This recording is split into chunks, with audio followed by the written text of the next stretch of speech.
Un milagro es algo que no se puede explicar con las leyes científicas o naturales. Pero si estas no lo pueden explicar, ¿qué lo explica? ¿Quién o qué está detrás? Esta es una historia basada en hechos reales. Antes de esto, la vida parecía perfecta. Christy, la madre, y Kevin, su esposo, se preparan con sus hijas para ir a la iglesia. Tienen una casa linda, 3 hijas adorables y un matrimonio en el que cada día se aman más. En la iglesia, la banda toca, la gente canta y al final el pastor comparte unas palabras. Menciona la famosa frase de que sin esfuerzo no hay recompensa. Dice que aunque solemos asociarla con el gimnasio, también aplica a la fortaleza de nuestro carácter y a la fortaleza espiritual. Explica que cuando llegan las tormentas podemos protegernos con un casco o un paraguas, pero también necesitamos algo que no se ve, la fe. Y cierra este pequeño discurso diciendo: la fe es verdaderamente el único refugio. Después de la misa, la comunidad tiene un picnic que se organiza cada mes. El pastor le cuenta a la comunidad que Kevin acaba de abrir la clínica veterinaria mixta más grande de Texas. La gente le aplaude, pero Christy le comenta a una amiga que está preocupada porque tuvieron que usar todos sus ahorros y hasta hipotecar la casa para poder abrirla. Por la noche, Christy les da las buenas noches a sus hijas y les pregunta qué pidieron en sus oraciones. Ana, la menor, le cuenta que sueña con visitar París en un viaje madre e hija. Christy le dice que la ama y se va a dormir. Pero esa no es una noche tranquila. Ana se despierta a mitad de la noche para vomitar. A Christy le extraña, ya que todos comieron lo mismo y nadie más está enfermo. Además, le confiesa a Kevin que le preocupa la casa y el negocio, pero él la tranquiliza con un beso y le recuerda que su vida es buena. Sin embargo, no sabe que esto está a punto de cambiar. Aunque la película trata principalmente de Ana, me parece que Christy es quien experimentará la transformación más profunda, así que comencemos a entender. En un inicio creo que se pueden asumir un par de cosas sobre ella. La primera es que, como ella misma le acaba de recordar a su esposo, ha tenido y tiene una vida bastante buena. Tiene una linda casa, un esposo amoroso, una comunidad en la iglesia en la que siente que pertenece, 3 hijas lindas y saludables y una casa grande en el campo. Y la segunda es que es una mujer con mucha fe y con una relación bastante estable con esa fe en Dios. Les inculcó a sus hijas estas creencias, reza todas las noches, no falta a ningún domingo a misa y en general está muy segura de que hay algo ahí arriba que la ha protegido a ella y a su familia todos estos años. Pero hay un pequeño problema con esta fe y ese es que ha sido construida en tiempos buenos, en tiempos donde no ha tenido que reprocharle nada a la vida o de enfrentarse a lo absurda, fría e indiferente que esta puede llegar a ser. Y una fe forjada en ese contexto puede llegar a ser una fe frágil, pues nunca ha sido puesta a prueba. No obstante, esto es algo que está a punto de cambiar y que, como dijo el pastor de la iglesia, será esencial para forjar en Christy una fe verdaderamente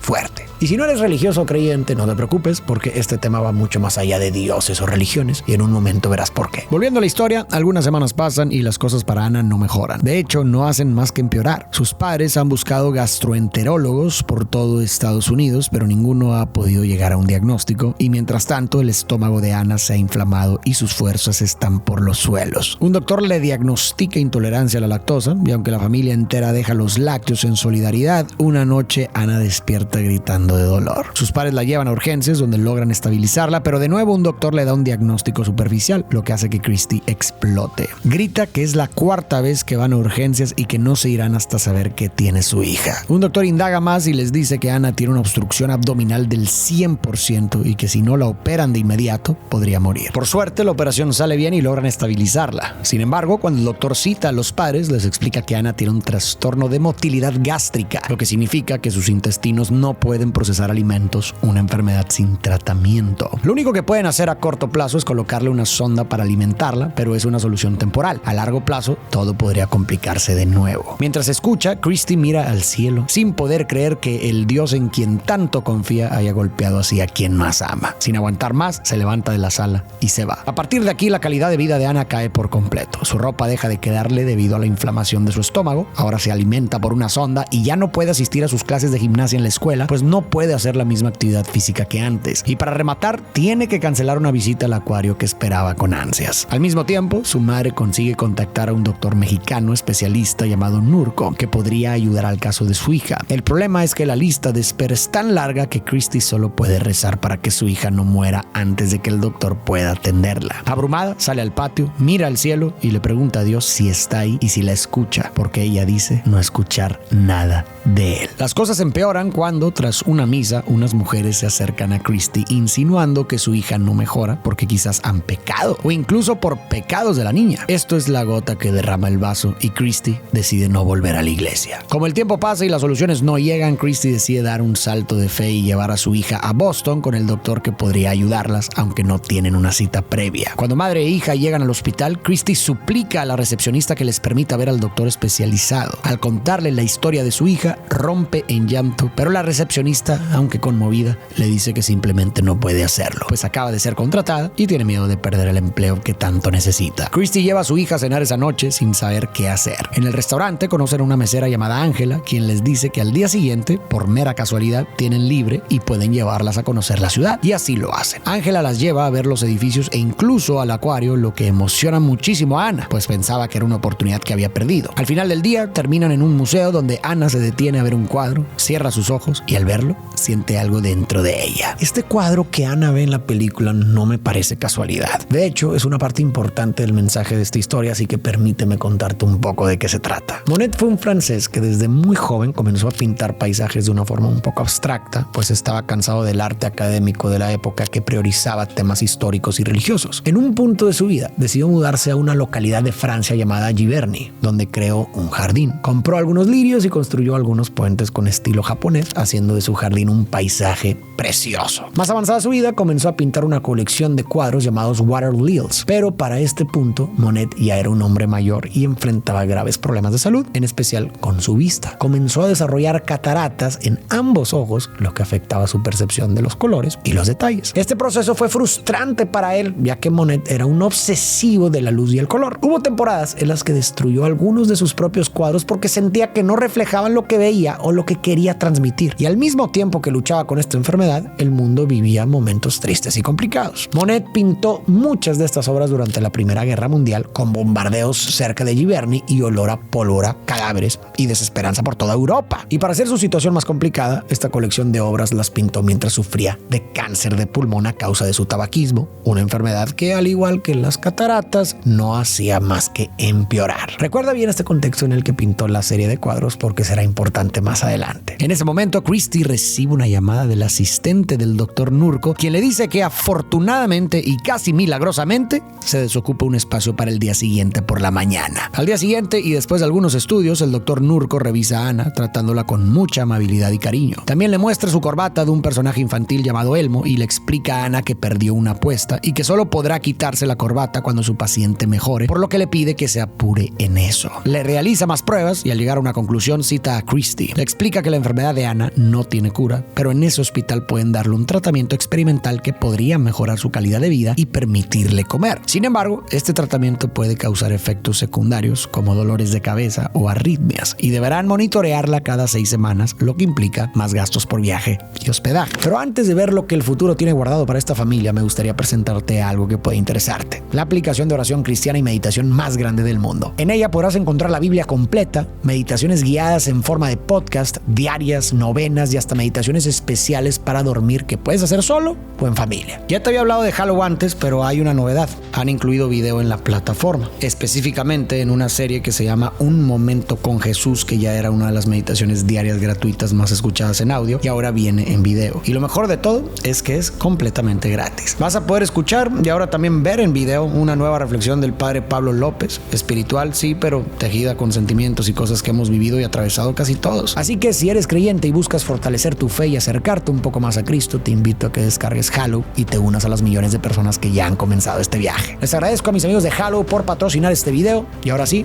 volvamos a la historia. De vuelta en Texas, Christy le habla a Kevin, ansiosa por la tormenta de gastos que se avecina. Kevin admite que no tiene las respuestas, pero que lo resolverán. Christy se enfurece y le grita que necesita respuestas, que no puede vivir con la idea de que todo estará bien. Kevin le dice que eso se llama fe, a lo que Christy responde que ya no tiene fe, ni en Dios ni en nada. Kevin, calmado, le dice que no puede ayudarla con su fe, pero le promete que trabajará más y que si es necesario conseguirá otro empleo. Si comparamos a la Christy de esta escena con la que vimos al inicio de la historia, notaremos que el cambio es muy fuerte. Aquí Christy está ansiosa y abrumada viendo cómo el mundo que conocía se desmorona sin poder detenerlo. Y a pesar de que su esposo trate de controlarla, ella ya entró en un punto donde simples palabras no bastan. No puede con un ya veremos ni con un todo estará bien. Y es en este momento donde escuchamos a Christy admitir, casi escupir, lo que lleva tiempo sintiendo. Ya no tengo fe ni en Dios ni en nada. En un inicio, el concepto de fe para Christy era igual a la certeza de que si llevaba una buena vida, todo estaría bien. Dios o la vida serían benevolentes y su familia estaría en paz. Y creía firmemente en esto porque siempre había sido así. Pero todo eso ha dejado de tener sentido ahora que ve a su hija sufrir sin motivo alguno todos los días. Christy hace esas declaraciones porque ha abandonado el significado anterior que tenía de fe, pero no le ha dado un nuevo significado a esa parte importante de su vida. Pues ahora, si la fe ya no es una garantía de protección, entonces ya no es nada. Pero entonces, si la fe no es garantía de que un Dios benevolente proteja a los tuyos, ¿qué es la fe? Es una pregunta complicada, pero para comenzar a responderla hay que aclarar algo. La fe no es un contrato de protección, no es un intercambio en el que, bueno, yo tengo fe y entonces nunca nada malo me va a pasar.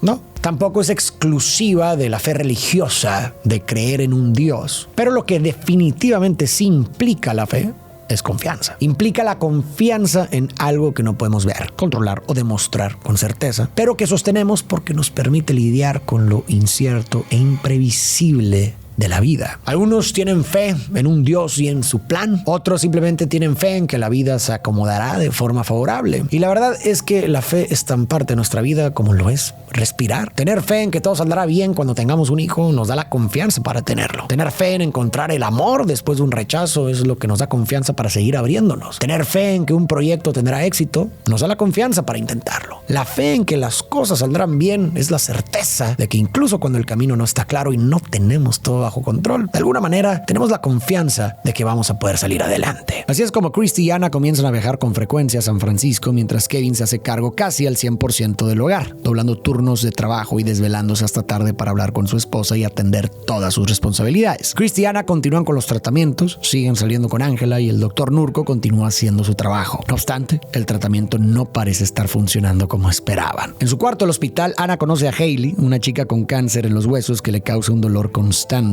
Hailey le cuenta que solo tiene a su padre, pues su madre se fue hace tiempo. Hailey le pregunta a Ana por qué siempre lleva un collar con una cruz. Ana le dice que le recuerda que Jesús está con ella. Hailey le pregunta si cree que también está de su lado, y Ana responde que sí, aunque admite que a veces tiene miedo de morir. Esa noche, el padre de Hailey habla con su hija a solas, quien le cuenta que Ana le dijo que no tenga miedo de la muerte, porque Dios está con ella. Al padre no le gusta esto y decide que al día siguiente hablará con Christy. Por la mañana, ve cómo Ana le regala su collar con la cruz a Hailey y luego le pide a Christy, de forma firme, que su hija no le meta esas ideas a Hailey, ya que no cree en eso y no quiere que le dé falsas esperanzas. En casa, las cosas para Kevin se complican, pues al encargarse del hogar y de su trabajo, se olvida de un importante partido de fútbol de su hija mayor, Abby. Esa misma noche, el dolor regresa al cuerpo de Ana, quien llora en el hospital. Pero no solo lo hace por el dolor, también le dice a su madre que está harta y que quiere irse a casa. Después le confiesa que el dolor nunca se detiene y entre lágrimas le dice a su madre: quiero morir, quiero ir al cielo donde no hay dolor. Mientras tanto, Kevin intenta comprar un boleto de avión para viajar con su familia a ver a su esposa e hija, pero las tarjetas ya están al límite por las deudas que tienen. En ese momento, el encargado de expedir los boletos escucha que una de las hijas le pregunta a Kevin: ¿qué pasará si Ana se muere antes de que lleguemos? Esto deja impactado al vendedor. Repentinamente, y casi como por arte de magia, el sistema se apaga y el vendedor, con una sonrisa curiosa y sin saber si la tarjeta fue aprobada o declinada, decide entregarle los boletos de avión a Kevin. Cuando Kevin y sus dos hijas llegan al hospital y entran al cuarto para ver a Ana, ella no puede evitar sonreír. Toda la familia juega.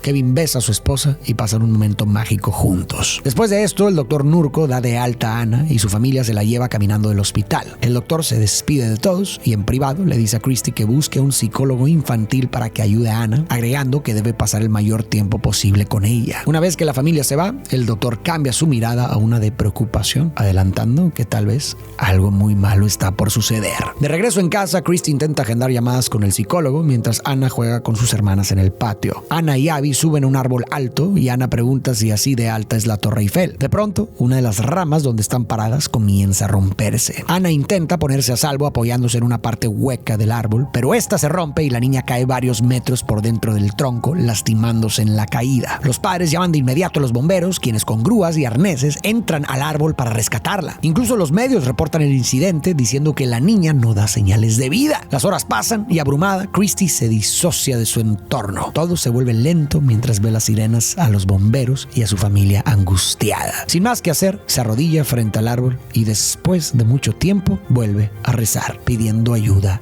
a Dios. Su esposo, sus hijas y hasta una amiga se unen en oración. Incluso los bomberos y policías empiezan a rezar. Finalmente logran subir a Ana con una grúa y en un momento simbólico la bajan desde lo alto, casi como si su alma estuviera regresando. Un bombero la revisa y les dice a sus padres: está respirando. Y Christy suspira aliviada. Y con esta acción me parece que Christy nos ha demostrado que ha resignificado su concepto de fe. La caída en el tronco posiblemente fue el momento más bajo que Christy haya experimentado como madre, porque la incertidumbre de no saber si su hija estaría viva o muerta mientras no podía hacer absolutamente nada para ayudarla debe ser de las situaciones más angustiantes que un padre o una madre pueden vivir. Pero fue en esa misma situación que Christy lo entendió. Entendió que podía pasarse la vida entera haciendo todo lo humanamente posible, buscando doctores, viajando, peleando, moviendo cielo y tierra por su hija, y que aún así eso no era certeza de que estaría bien. Pues hay situaciones que simplemente escapan de tu control. Y fue justo en una de esas situaciones donde, sin más que hacer, Christy se arrodilló y rezó un Padre Nuestro. Pero este rezo,